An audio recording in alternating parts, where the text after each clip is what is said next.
राधे राधे। आइए कार्तिक मास का 5वां अध्याय प्रारंभ करें। जय श्री कृष्ण। नारद जी कहने लगे कि हे ब्राह्मण, कार्तिक मास का कोई अन्य व्रत कहिए। तब ब्रह्मा जी कहने लगे कि हे पुत्र, विधिवत जो परम पवित्र और पापनाशक नक्त व्रत है वह सौभाग्यवती स्त्रियों को अवश्य करना चाहिए। नारद जी ने प्रश्न किया कि हे ब्राह्मण, उस व्रत की क्या विधि है और कब करना चाहिए। तब ब्रह्मा जी ने कहा कि हे पुत्र, तुम्हारे स्नेहवश ये अति गुप्त कार्तिक मास का व्रत कहता हूँ, तुम सावधान होकर सुनो। अश्विन शुक्ला पूर्णमासी को प्रातः काल उठकर शौच आदि से निवृत्त होकर दंत मंजन आदि करके नदी संगम, नदी सरोवर, दवे, कुंड, कूप या घर में स्नान करें।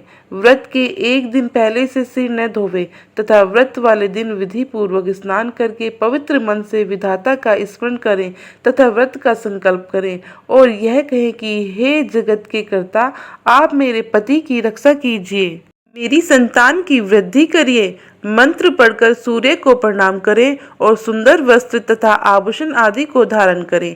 दिन के समय भोजन न करें, न ही जल पीवे, अर्थात भजनादि में सारा दिन बिता देवें।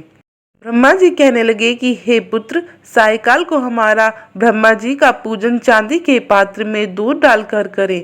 सोना, चांदी, तांबा या मिट्टी की हमारी मूर्ति बनावे, उसको लाल वस्त्र पहनावे और विधि पूर्वक हमारा पूजन करे और चांदी के पात्र में रखे हुए दूध को सोने की मथानी में से मथे।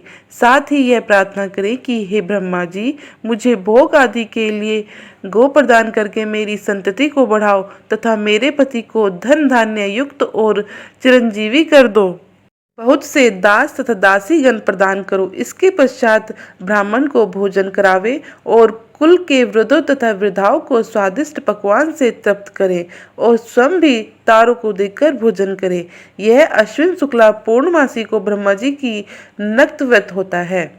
यह व्रत सब प्रकार के पापों को नाश करने वाला, समस्त कामनाओं को पूर्ण करने वाला तथा ज्ञानी पुरुषों को मुक्ति देने वाला होता है। भगवान जप, तप तथा तीर्थ स्नान से इतने प्रसन्न नहीं होते जितने इस व्रत से प्रसन्न होते हैं। जो ब्रह्मा जी के आगे इस दिन कपूर जलाता है उसको बड़े बड़े वृक्षों तथा गोदान का फल मिलता है तथा उसके कई एक कुल वैकुंठ को प्राप्त होते हैं। जो केसर तथा कस्तूरी सहित कपूर अर्पण करता है उसके कई वंश ब्रह्मलोक को प्राप्त होते हैं। जो स्त्री इस दिन वस्त्र का दान करती है वह कपड़े के सूत के तारों की संख्या के बराबर करोड़ वर्ष तक वैकुंठ में वास करती है। जो गहने का दान करती है उसको ब्रह्मलोक की प्राप्ति होती है। जो स्त्री हृदय में ब्रह्मा जी का रूप तथा मुख में ब्रह्मा जी का नाम लेती है, माथे पर निर्माल्य धारण करती है, वह सदैव पतिव्रता रहती है। इस प्रकार अश्विन शुक्ल पूर्णमासी को स्नान, पूजन, ब्राह्मण भोजन, वृद्ध जनों का पूजन करती है और सायकाल को ब्रह्मा जी का पूजन करती है और ब्रह्मा जी से प्रार्थना करती है कि ब्रह्मा जी, यह व्रत मैंने आपके निर्मित किया है, इसमें यदि किसी प्रकार की कोई कमी हो तो उसको आप पूरा कर लेना। जो कोई इस कथा को पढ़ता है अथवा सुनता है उसको भी अश्वमेध यज्ञ का फल प्राप्त होता है। इस प्रकार कार्तिक मासों का 5वां अध्याय समाप्त हुआ। जय जय श्री राधे श्याम।